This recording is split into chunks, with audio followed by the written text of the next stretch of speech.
They should be released. We believe that very strongly. Public Safety Minister Ralph Goodale demanding that China release Michael Kovrig and Michael Spavor after Beijing revealed today the two Canadians have now been formally arrested, both accused of national security-related crimes. There is no evidence that has been produced that would indicate any validity to the allegations that have been made against them. Kovrig is a former diplomat who now works with a conflict resolutions NGO. Spavor is an entrepreneur who facilitates travel to North Korea, including Dennis Rodman's 2014 trip. The Canadians were detained by China in December, a move widely considered in retaliation to the arrest of Chinese telecoms giant Huawei CFO Meng Wanzhou just days earlier in Vancouver at the request of American officials. Meng faces possible extradition to the U.S. We continue to take the safety of the Canadians arbitrarily detained in China with the utmost priority.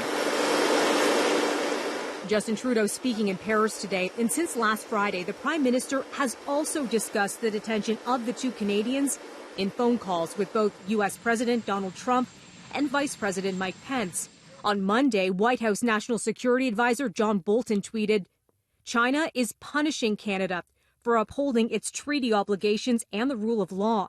The U.S. stands with Canada in efforts to secure the release of its citizens unfairly detained in China." The Chinese government is not following the same kinds of rules and principles that the large majority of democracies follow in regards to rules-based order and in regards to international relations.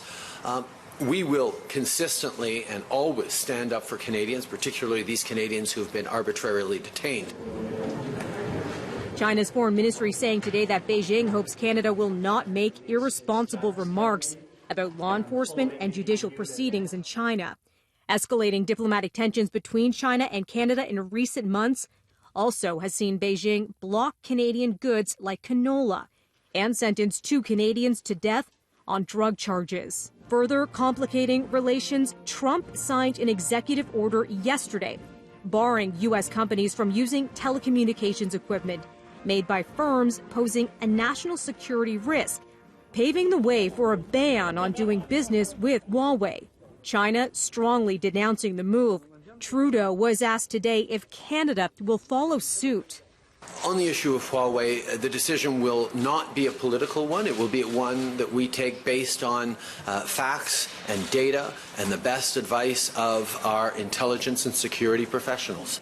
And Global Affairs Canada telling CityNews the two detained Canadians and their families will continue to receive consular services, but they're not releasing any more information due to the Privacy Act.